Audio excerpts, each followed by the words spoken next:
we cannot assume we can get any analytical form. Then how can we maximize this variational lower bound? Even without knowing what the explicit form of your variational lower bound is.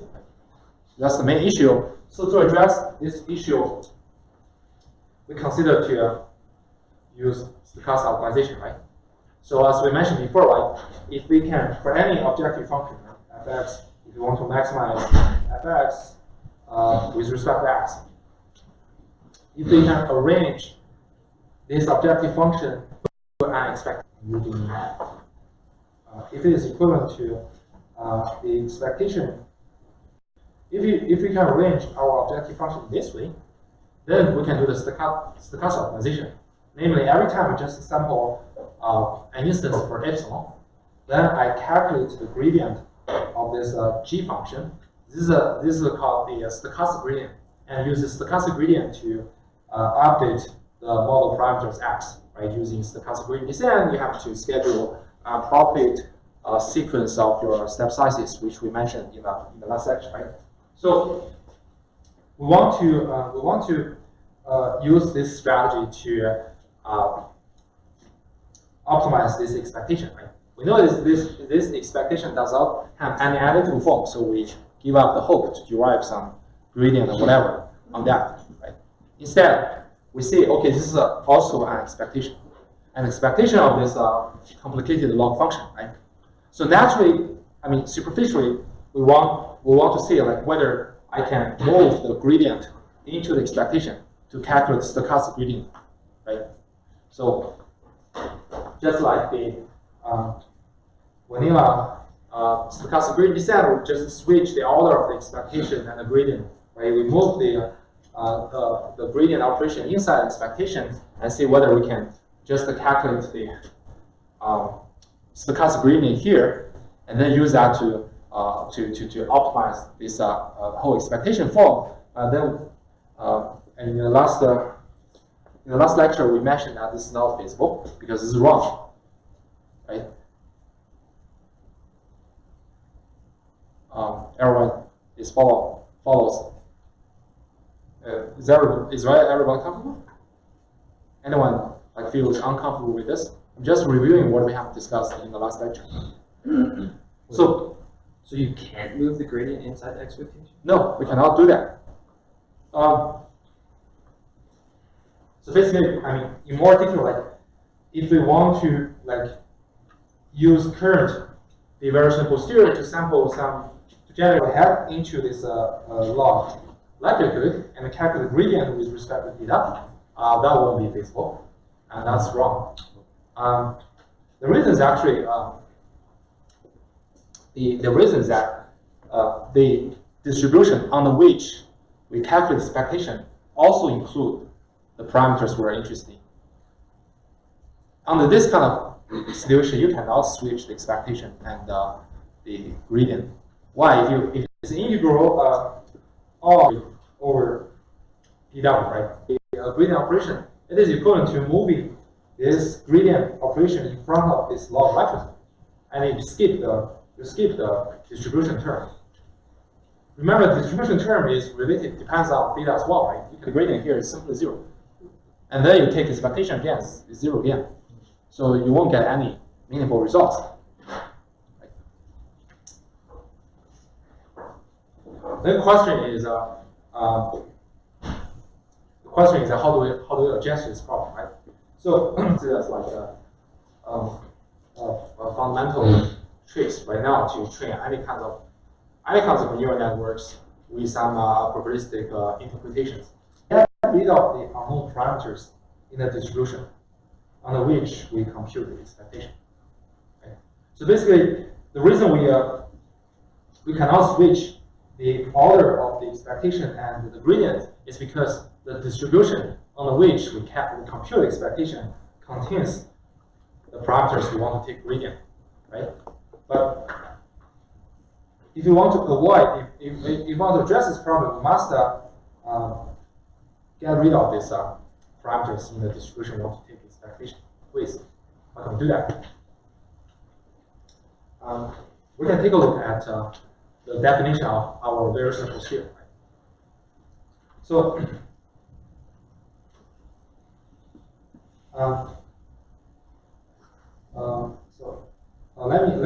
let me first illustrate in more detail about this idea, right? So consider that if I have come out some like very clever mathematical transformation, right? If I can rewrite this expectation as the expectation under another distribution, say P of epsilon and G of epsilon and theta, something like that. And for now, let's just assume we are clever enough to arrive at this expectation form, and the distribution of P of epsilon is constant to theta. It does not contain any parameters related to theta. Then when I take the gradient for this expectation, we can simply switch expectation and the gradient, right? If you write down it and d of epsilon, right? So now you take gradient with respect to theta, right? So you can move this gradient inside the integral, and P of epsilon is kind of constant to theta, right? So it's kind of constant coefficient. So you can just move P of epsilon outside, right? So basically, in this way, you can now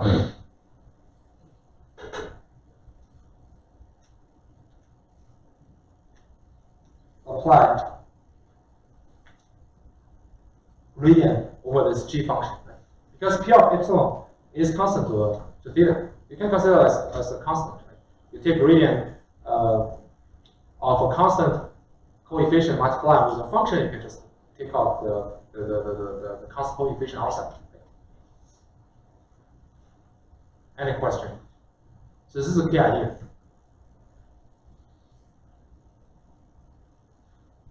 So now let us look at how can we arrive at this smart transformation, right? So therefore epsilon I sampled from this standard Gaussian distribution. So it can be written as mu I spin plus epsilon I multiplied with the standard deviation of Wi, right? You have done this homework, right?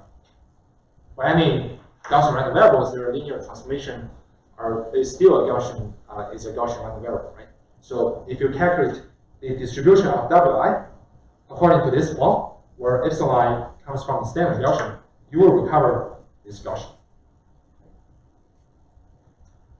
And if you jointly represent all the neural network weights in terms of this standard Gaussian random variables, then the vectorized whole neural network weights can be written as mu, which consists of all the posterior mean in your direction posterior, plus a diagonal matrix where each element is your standard deviation in each direction posterior, multiplied with a standard Gaussian vector. So this here is epsilon is sampled from standard Gaussian distribution, but it has the same dimension. With the vectorized neural network weights, right? In other words, we can represent the neural network weights, all the neural network weights, as a function of some random standard Gaussian sample and the variation parameters theta. So theta here consists of all the means and this rho i's in the variation posterior, right? So we call W here as a reparameterized Gaussian sample. Why is it called reparameterized Gaussian sample? Because we're going to first generate an easy sample from standard Gaussian distribution. Then apply appropriate linear transformation. We get a sample for the neural network weights. Right? Any questions so far?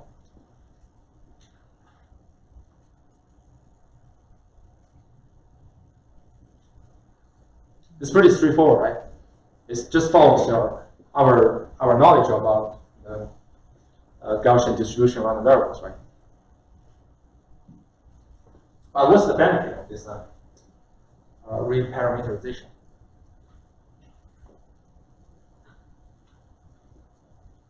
The benefit is that now of standard Gaussian random variable sample epsilon, right? I'm gonna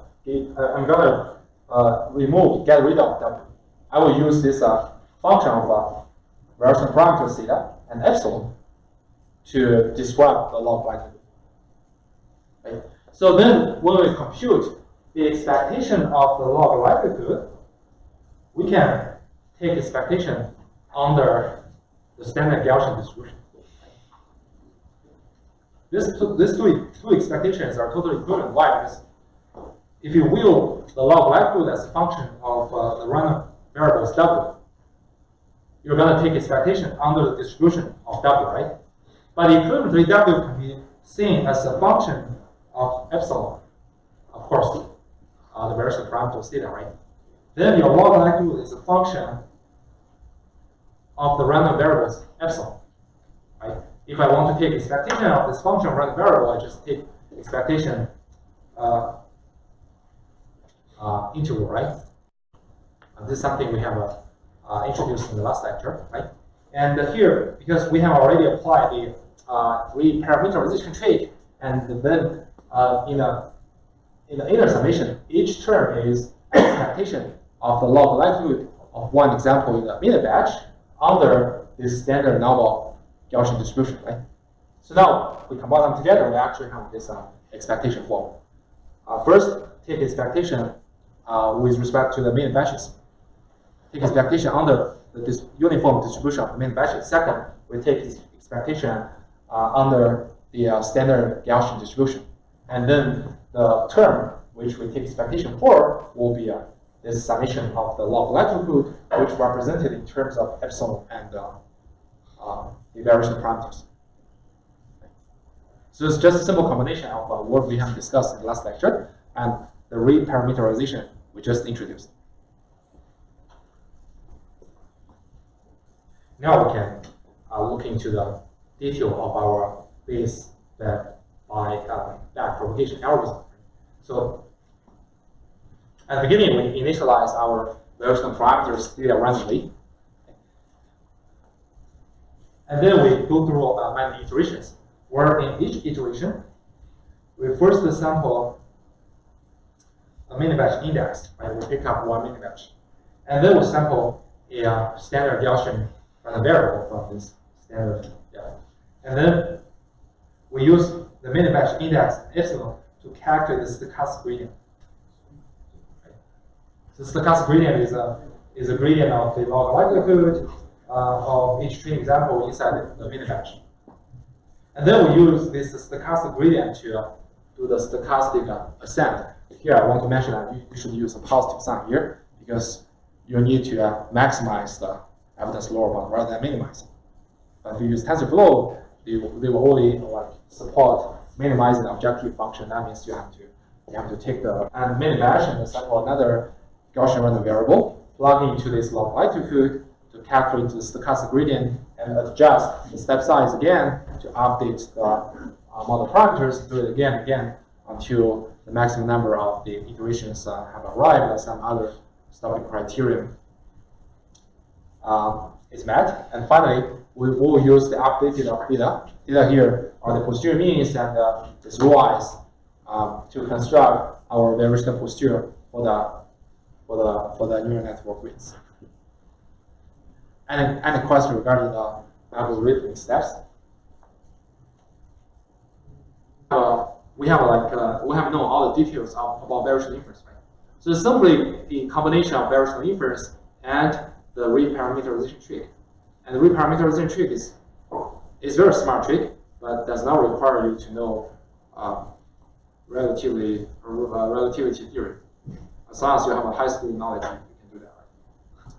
Here, so when we calculate the stochastic gradient, the gradient of each log likelihood given the right.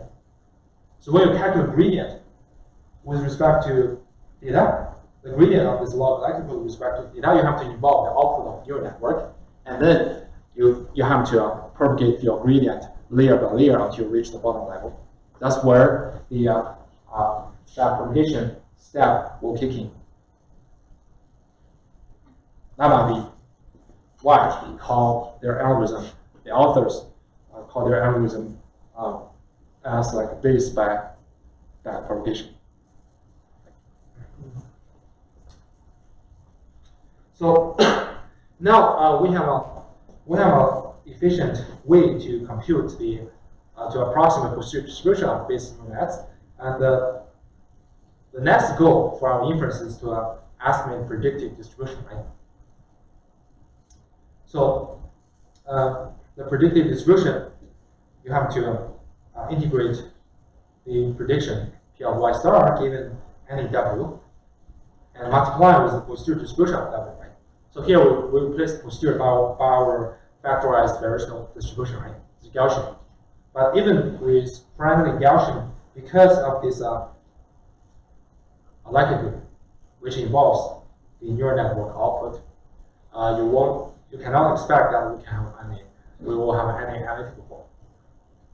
Then how can we estimate the predictive distribution? Yeah, just like MCMC sampling, right? So I use Monte Carlo approximation, namely I generate a bunch of samples from my variational posterior. I use this posterior sample to calculate the average of the prediction likelihood, and use that to approximate the predictive likelihood. If you want to estimate predictive distribution of y star, like every time you sample WG, and use this distribution to generate a sample of y star, and you have a collection of y star samples, and then you can construct a histogram or whatever to as an empirical estimate of your posterior distribution, a predictive distribution. Any questions so far? Okay, great. So here I just copied some empirical results from the original paper to show you the performance of the base back propagation. So those two methods are based in neural networks with Gaussian prior, and the skill mixture is actually spike and slab prior. So we can see that compared with the vanilla stochastic gradient descent for the neural networks, non-Bayesian approach, the base neural nets often usually get like comparable or even better results. So the results is comparable to a combination of SGD plus any variety of tricks like drop off, like drop connect, those kind of tricks to resist overfitting. So basically, it works pretty well. So here's the learning behavior of the base neural nets. So the blue curves represent. So we can see that if you do not apply any tricks like dropout, you just use vanilla SGD to train some like square error of the neural networks. It is easily to saturate in some like inferior local minimum, and then your performance is kind of fixed there. But if you use base back propagation algorithm, like it works pretty well. You can arrive at like even better local minimum, and the performance is kind of comparable, even a little better than you use dropout, combining with SGD to avoid overfitting. So summary. Base back propagation is kind of state-of-the-art neural network inference. It's very popular, and it is very meaningful in that it achieves the same scalability to the vanilla stochastic gradient descent, but it can estimate posterior distributions. You can give the quantification of your prediction uncertainty. We can analyze the posterior distribution of the weights. Some of you mentioned that what's the usage of that. We can look at what kind of which set of the weights can be probed, right? Which set of weights that are taking important role. That refer to how do we refine the structure of the neural network. It's very meaningful. And the core idea is pretty simple. It's just a combination of the existing ideas. There's an inference plus the reparameterization trick, and this is also the foundation of nearly all the modern Bayesian neural network training. Okay, so next we're going to introduce another type of popular Bayesian neural networks. It's called auto-encoding version of this buzzword. Right? So what is auto-encoder? It's actually a fancy name for some neural network-based dimension reduction method. So we know that, like, if you want to reduce dimension, like your example, for example, you have like a high-dimensional representation for an object, say an image, right? I do not want to store such a high-dimensional vector, right? So I want to compress it into a low-dimensional vector. See an image, I want to compress it into like 8-dimensional vector or whatever, right? So popular methods include like matrix factorization, all kinds of stuff, right? So in the neural network community, people come out another method called autoencoder. Right? Autoencoder borrows the idea from information theory. Right? So basically, it consists of two networks: encoder network and decoder network. So encoder network is in charge of compressing. The input of the encoder network is the original high-dimensional representation of the object. And the output of the encoder is some low-dimensional representation, which is referred to as code. It's like in information theory, like I want to compress 10 minutes video or soundtrack or some image into a very small, very low-dimensional vector, right? And this is the task for encoder. And what is decoder? Decoder is like I recover the original data. Right? The input of decoder will be this low-dimensional representation, and output will be some representation with the same dimension as the original representation. So we call it reconstructed input. And when they are thrown into the encoder, I got some like compressed representation. Then I throw it into the decoder.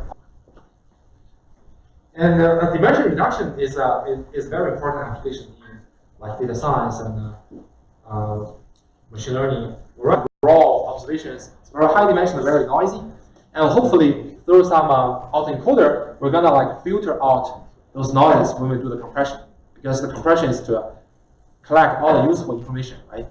And throughout those redundant, duplicated, or useless information.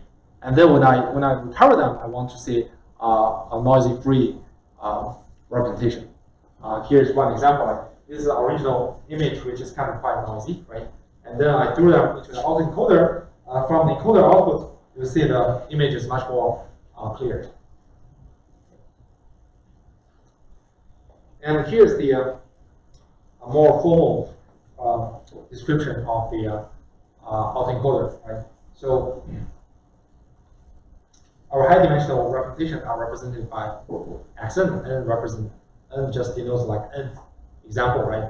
And then the encoder is narrow, parameterized by some set of neural network weights W1. The output is a low-dimensional vector, which we refer to as code. And then this code is fed into the decoder as x1 to x big. It's W1 and decoder with W2. So the idea is straightforward. It just minimize the difference between the original example and my reconstructed example. Right? How can I get a reconstructed example? I throw the original example into the encoder to get a code, and throw this code into the decoder to get the output. Right?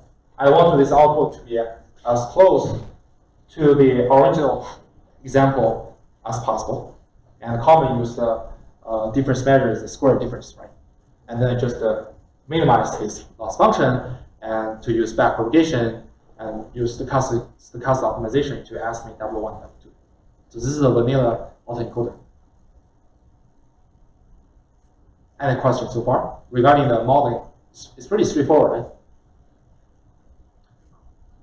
This is kind of unsupervised learning in neural networks because we don't have labels, right? We only have like original data representation.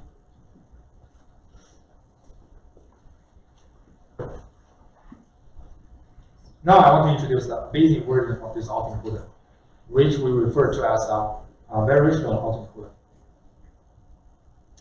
So now that we're going to introduce a basic version, we need to specify the random variables, right? So here, we will view the code H as the latent random variable, and the probabilistic model will focus mainly on the decoding part. So we want to estimate the posterior distribution of this code H. And the neural network weights, I just introduced original variational autoencoder, but if you're not satisfied, you can also assume W1, W2 are random variables. It's doable. Use exactly the same framework. But let's just assume like W is just some kind of hyperparameter. So we're not estimating the posterior distribution of the weights. The posterior the weights are just considered as parameters. We want to estimate them. We are interested in estimating the posterior distribution of this low dimensional representation, namely code. Okay. So we'll first design a probabilistic decoder model. That's our part of the that is our modeling part for the variational autoencoder. So to this end, we'll first use some prior to sample the code, namely the low dimensional representation, and then given the code Hn, I will sample the observed original high dimensional representation. That is the probabilistic model. It's pretty straightforward, right? We can represent them in this by this graphic model, right? I'm going to sample the latent code or latent low dimensional representation first, and then given the code, I'm going to sample this high dimensional representation of the original data. But this is just the decoder part. If we have like n training examples, then our joint probability will be the product of each prior of Hn, and then the likelihood of the n example given Hn. Right? Any questions so far? The low dimensional representations are sampled from some standard Gaussian distribution, and then I will sample the high dimensional representation Xn given the output of the decoder network. So again, what kind of distribution we choose here depends on the type of the observed high dimensional representation. If it's continuous, then we can use Gaussian likelihood, right? If it's binary, we can use Bernoulli. If it's categorical, we can use categorical likelihood.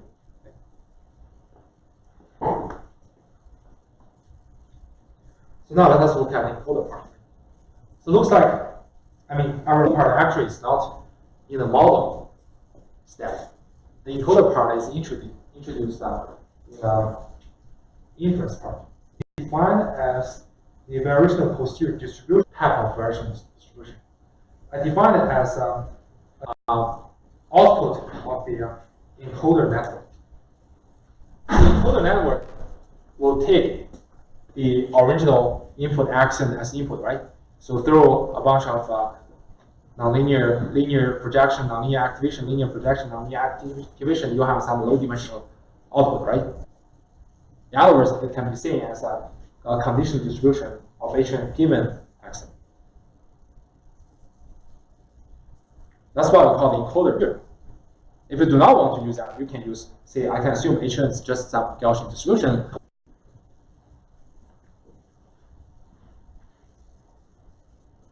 So this one can be written as a Q of Hn given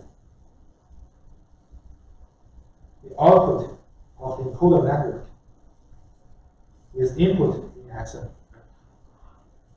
So this is essentially to using the neural network output to parameterize the variation. Like you're free to choose any other variation posterior. It depends on your interest, right? But here we just want to construct a counterpart to the original autoencoder. Any questions so far? Does it make sense?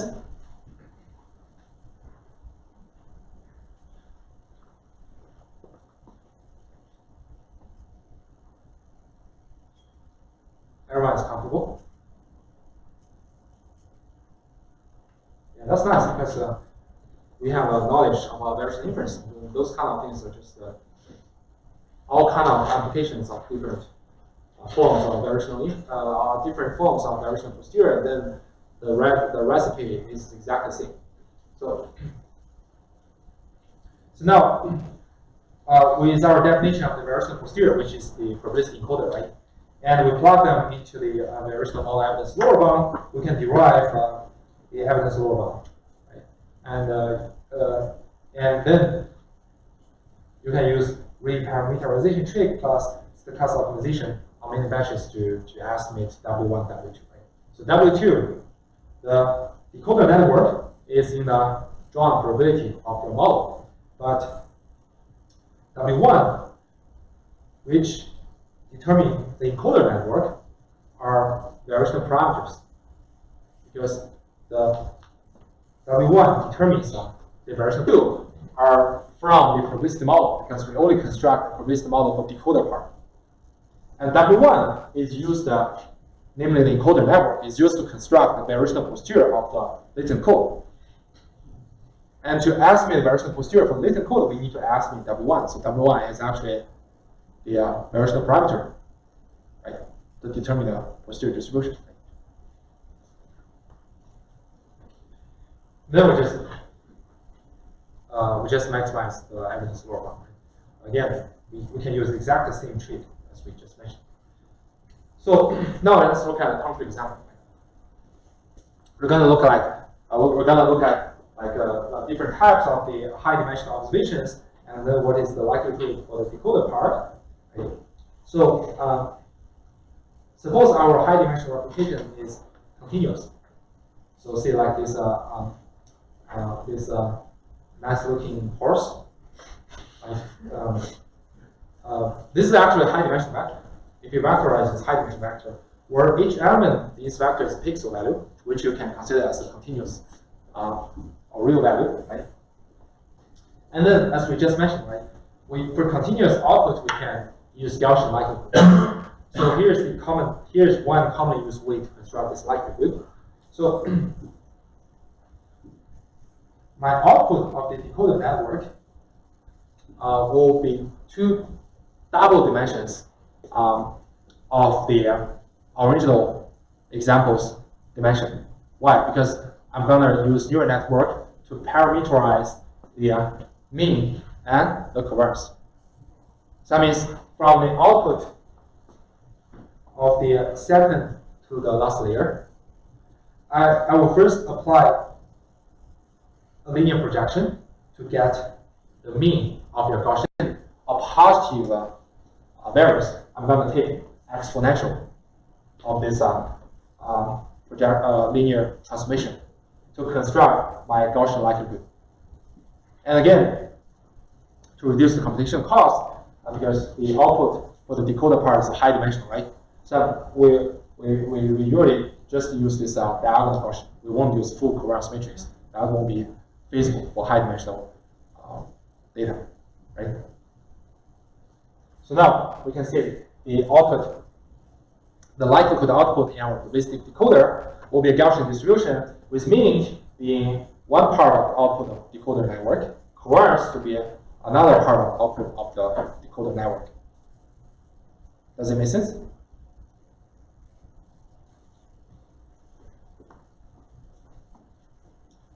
So, but if our likelihood is a binary, things will get easier. For example, we have this ugly horse. Right?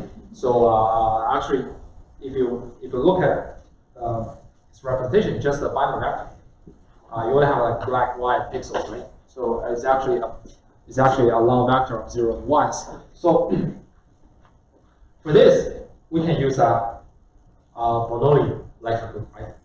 So that means the output of your decoder network, it just has the same dimension of this vectorized picture.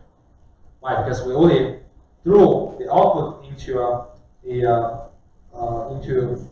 the sigma activation function to get the probability, right? And then I use probability to construct Bernoulli likelihood to sample 0 or 1 in this 0 or 1 pixel in this image. Any questions so far? And similarly, you can extend the likelihood for like if your observation high dimensional observation is kind of like multi-class vectors where each element is kind of 1, 2, 3, 4 such kind of discrete labels. How can we do that, right? So actually, it's pretty other. As long as you can transform into a range 0 to 1, that's fine. For example, you can use standard CDF. You can do the same thing, but people usually won't use that.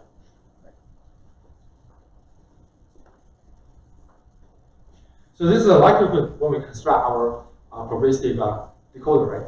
But no matter what kind of actual observations are like binary, categorical, or continuous, to design the encoder, namely the variational posterior distribution of the latent representations, we always assume these latent representations are continuous, just for convenience. And then it is natural to construct a Gaussian encoder. Namely, I use a Gaussian distribution to represent the variational posterior distribution. Right? So the parameters of the Gaussian encoder include the mean and the variance, right? So again, we use the same kind of trick, right? So my encoder network, the output of my encoder network consists of two parts. One part is a linear transformation of the output from the second to last layer that are used to construct the mean, posterior mean, right? And the other part is another linear transformation. And then I take exponential to obtain the variance, right? And again, for convenience, we just use diagonal Gaussian. We rarely use like full covariance unless you restrict the dimension of your code. Your low dimensional representation is very small, like just probably just 100 or 10. That's fine. If you insist on using like full covariance, that's fine. And now we have like explicit form for the original distribution of the code, right, which are parameterized by the encoder output, right? And then we can plug it into our evidence lower bound for the probabilistic decoder. Then we arrive at the evidence lower bound. Then we optimize it to estimate W1, W2 samples.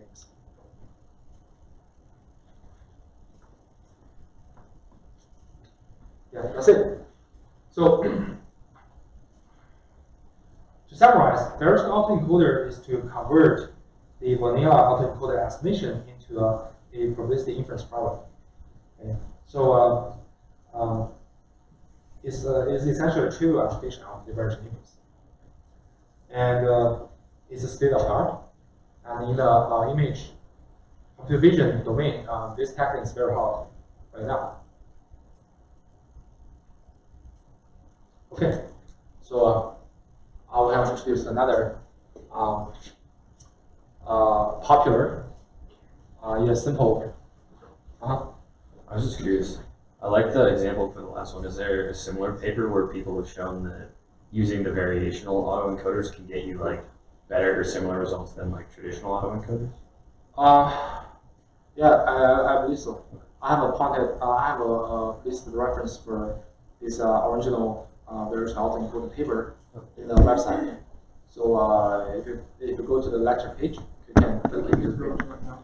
What? The one for this is broken. The other one for GAN works. Oh, really? Yeah. I'm testing it. I was just trying to look at it. Oh, okay. Okay, I'm sorry for that. I will check the link. Yeah, I tested it in the morning. I think it should work. Oh yeah, the autoencode.pdf returns 404. Oh, really? Okay. Or you can just search autoencoding variational base. Right. Yeah, it's exactly the paper. But anyway, I will fix the broken link. Okay, and then we'll start to introduce the generative adversary networks. It's kind of very fancy neural network technique right now. So, what is generative adversary networks? Have anyone heard of these words before? Does anyone know what does it mean? What's the goal for that? Or just buzzwords? Okay. So it's kind of I think it's kind of like recent the recent most popular neural network recently. And also it has very interesting and funny applications. So I'll suggest you to search the applications of the GANs in YouTube. You will find a lot of interesting videos. Like they can switch the face. Like they replace the face of Hillary by Trump, and then show the speech of the Hillary. It's kind of funny. Right? But there are many other other applications. So this is very interesting. But here we want to know the ideas of the GANs. So to understand the goal of the generative adversary networks, let us consider a classical statistical problem. So anyone who takes the basic statistics should have seen this problem before. So consider a uniform random variable x. How can we make a transformation or mapping T such that the transformed variable follows an arbitrary distribution?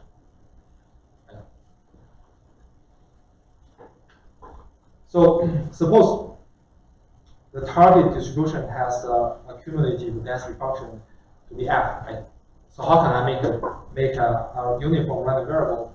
How can I transform uniform random variable after the transformation? It will follow this target distribution. Right? How can we do that?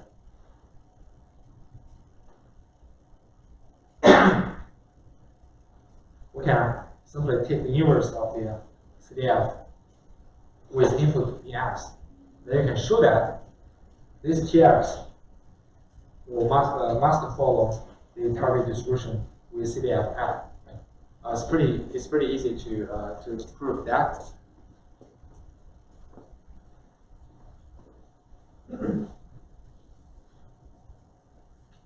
But now let us consider a harder problem. Right? So first, in practice, oftentimes I know I want some samples for a particular distribution, but I do not know the density form of this distribution. I do not know what is the CDF for that. Maybe this distribution is too complicated. I don't have it cannot be expressed as some analytical density form or CDF form. It is possible. Right? Suppose I do not know the CDF of the target distribution. which is often the case in practice, I only have a set of samples from a target distribution. Say, I want to generate images for cars. I want to generate images for cats, whatever. Right? I have a bunch of images for cats, all kinds of cats. Right? So how can I fake a new cat? I do not want to random pick up a cat from my collection. Right? I want to fake a new cat, but I want everybody to admit this is a cat, not a dog. How can I do that? So that's the goal of the GANs, right? Can I learn such a mapping T such that T of X, that is transformed from the variable, follows the target distribution reflected by the given samples. And in general, the X, which is the input of this mapping, can come from any convenient distribution. It's not limited to uniform distributions. I can use any easy distribution to generate samples for X, like standard Gaussian distribution. Sometimes we refer it to like Gaussian white noise, right? And then I want to learn a mapping T such that when I apply mapping over X, the map, when the variable T of X can be considered as a sample from the target distribution. And this target distribution is reflected by my collection of training examples, like a cat or like dogs or whatever. So this is what GAN means for. Does it make sense? So in machine learning, parameters of the neural network. So you can imagine this is a more detailed description of our goal, right? So those red dots are just our observations. Right? We have a collection of samples, right? We know on the line is observations, there is some distribution. Right? We know those samples are just distribution, generated from this distribution, right? So now we only have this discrete dots as our training example. And now we want to learn a neural network, and such that by giving any input sampled from, say, a uniform distribution, I feed this input into this neural network, then the output will follow this distribution. Say my output could be some point here, right? It's not exactly the point in the training collection. It's just a bunch of points which you believe that you arrange them together, they will follow the same distribution. This is the goal of the GAN.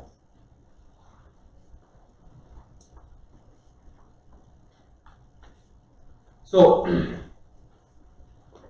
the key idea of learning the neural network, which generate the samples called adversarial training, I think this is the most novel part of this work.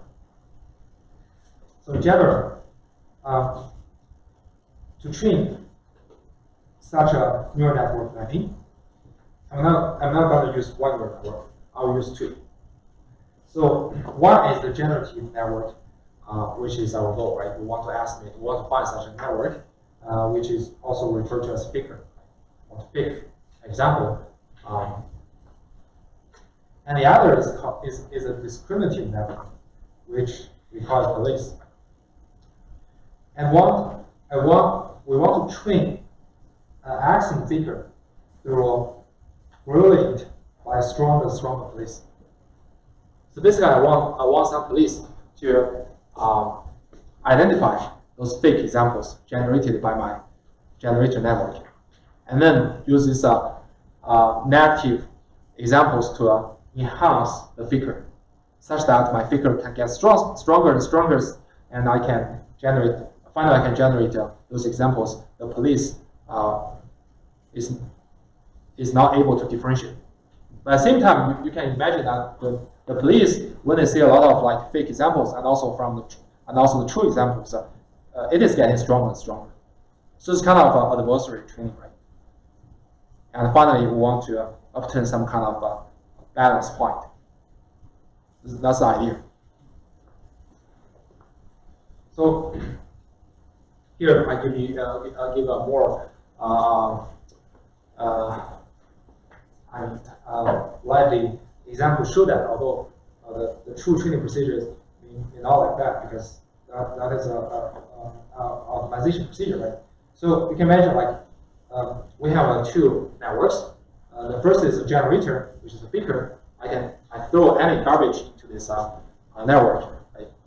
And I hopefully through my technique, I can fake it to be a fancy horse or fancy cat, right? And in the meantime, I will train a discriminator as a police, right? So anytime when I see a potential candidate example, I can accurately identify this kind of true example or just fake example. Okay? So we can imagine at the beginning, my generator is kind of, and my figure is kind of, it's not very good figure, right? I just throw out one candidate sample to the discriminator, and discriminator immediately says, no, this typically is not a true sample, a sample from our interested distribution. So for example, I want to figure a cat, but then I miss some ears or miss tails of the cat, and then the police said, okay, this is definitely not a cat. Right? And then the faker knows, okay, I missed some important part. I'm trying to improve myself, and then I throw out another fake the cat, and discriminator says, okay, this is not a cat as well, right? Although it looks like, by looking at the detail, I found that okay, it has 5 legs, right? So it's not true, right? And then the faker receive this response, and then improve again. At the same time, because the discriminator is trained based on the true samples, right? The training data, and also it can say a lot of examples come from fake examples. It is also getting strong and strong. But we want to reach a point at which that my discriminator is very strong. At the same time, my figure is even better. I can generate a sample that the discriminator cannot find any reason to reject this sample. So is the discriminator always going to output like a binary variable, or will it output like a vector of likelihoods as well? It's just binary variable. Okay. But more in the training procedure, more rigorously speaking, the discriminator will produce the probability that the candidate sample is true or not. So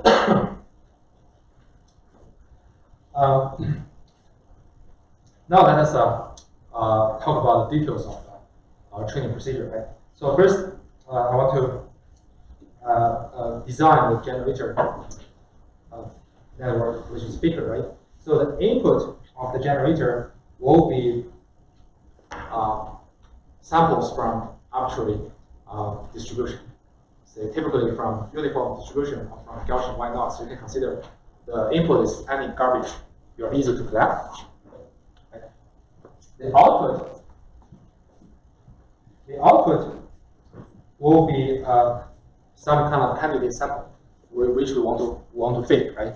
Like species, right? So the dimension of the output will be the same as the training examples, right? But here you should be aware that the input dimension is not necessary to be the same as output dimension. It can be a scalar, right? But I want to generate the high dimension output to fake those species.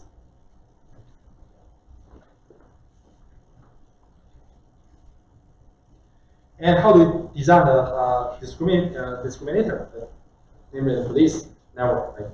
So the input of this network will simply be a candidate sample, right? It might come from the output of the figure, or it might come from the true example in the training set, right? So the output is just a probability whether this example comes from the ground truth distribution. Of course, the larger the probability, the more likely your candidate belongs to the true distribution, right? If this candidate comes from a faked network. From a faker, that means, okay, your faker network is more and more successful.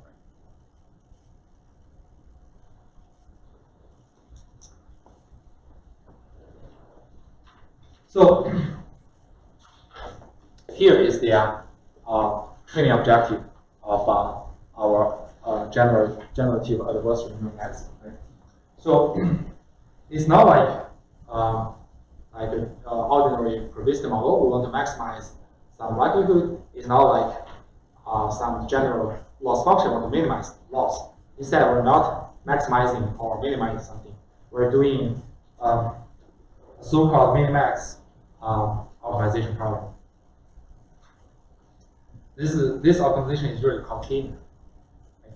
So now let us look at the objective for which we want to do this minimax optimization. Right? So the first term is an expectation under the empirical distribution of the training samples. And the expectation we want to take is the log likelihood of the discriminator output. So remember, the output of the discriminator is a probability that your input belongs to the true distribution, right? So here, X here, all comes from the training examples. So I want to maximize this term with respect to discriminator network W2, meaning that I want my output. I want my probability, my classification of the training images to be belong to the true distribution as much as possible. Does it make sense? Why? Because these training examples are indeed from the ground truth distribution, right? I have collected a bunch of cats. Obviously, I believe those cats are real cats, right? So I want this probability to be as large as possible, right? So that we can fit the training data, right? So this is the first term. And the second term is an expectation under the garbage input of the figure. So the Z comes from, as we mentioned before, V comes from the uniform distribution of Gaussian white noise, right? And then the input of your discriminative network is the output of your figure network. So namely, if I want to maximize this term, I want to minimize the probability generated by the discriminator, right? So the input of this discriminator is the sample generated by the figure, right? So basically, when I maximize the second term, I want to minimize the probability of the sample generated by the figure to be the ground truth sample from the. I want my training example to obey the ground truth training to follow the ground truth distribution as much as possible. Right? I want to classify the example generated by the faker network to be not belong to the ground truth as much as possible. Right? In other words, I want to differentiate the ground truth examples and the fake examples as much as possible. Does it make sense? Right? So there's two terms. First term is I want the ground truth examples to have the largest probability, and I want the fake examples to have the lowest probability. Right? That's from my police point of view, right? So the first term is true positive, the second term is false positive. Yes. You can view it in this way, right? But we haven't finished, right? This is just to maximize with respect to the police network. But at the same time, we're going to minimize this objective with respect to the faker network, the generator network. So the first term does not contain anything regarding the faker generator. We're only to look at this, right? So if you want to minimize this term with respect to the faker network, what does it mean?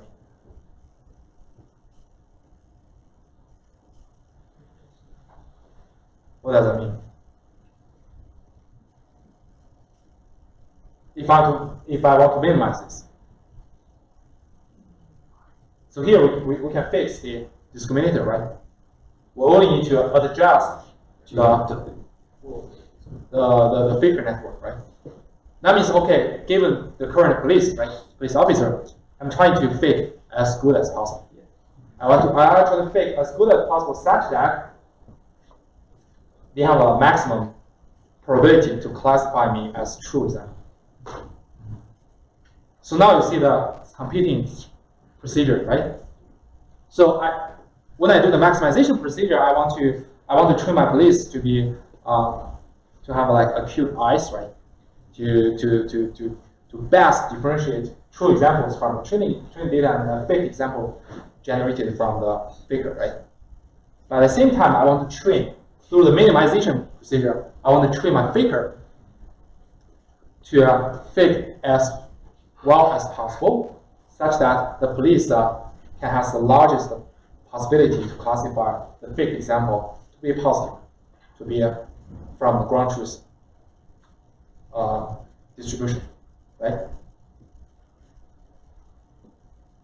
Any question? That's why we're going to do the minimax operation, minimax optimization, not maximizing or minimization, because maximizing is to optimize your police, right? Minimizing is to optimize your faker. So finally, you can consider this kind of big gaming procedure, and finally to reach at some like balance point, and such that everyone arrives at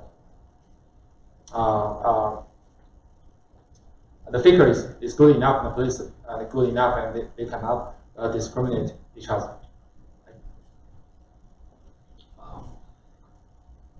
So we apply the minimization to that term just after. Okay. You can consider like I see. I can first fix, if I fix W1, I'm gonna maximize this objective function with respect to the police, right? That is to maximally differentiate true examples from the training set and fake examples from the faker network, right? But when we fix W2, we minimize W1, that is the faker network. I have this part is constant, right? I'm trying to maximize the probability, because minimize is maximize. You minimize 1 minus is maximize the output probability from the police network. Oh. Yeah. We maximize probability. It just means I maximize the chance that the police classify me as true example. Okay. But I need to tune W1 to increase the probability of the police network's output. Does it make sense? So yeah, that's the basic idea. So I think this is the core idea of the general adversarial neural nets. When it was proposed in 2014, it got like attracted a lot of people and found many fancy applications and a lot of interesting. Again, like I highly recommend you to search videos in YouTube. You'll find a lot of fun examples. And because the generative adversarial networks are so hot, it also incurs some kind of debate about the credit. Like if you want to gossip the debate, because you can search for the debate from Ian Goodfellow, the inventor of GANs, and Eugen, a guy in Sweden, I think it's in Sweden or whatever. And he mentioned that this idea it's kind of plagiarized his idea like 20 years ago. And that idea, in his another weird name of the network they're doing is kind of adversarial training as well. Okay. So, but anyway, this is a core idea. And again, you are not required to implement this, but just to share the thoughts. If you're interested in doing that, I think all the key techniques are presented here. Okay. I wish every one of you has a wonderful Thanksgiving day. I will see you next Tuesday.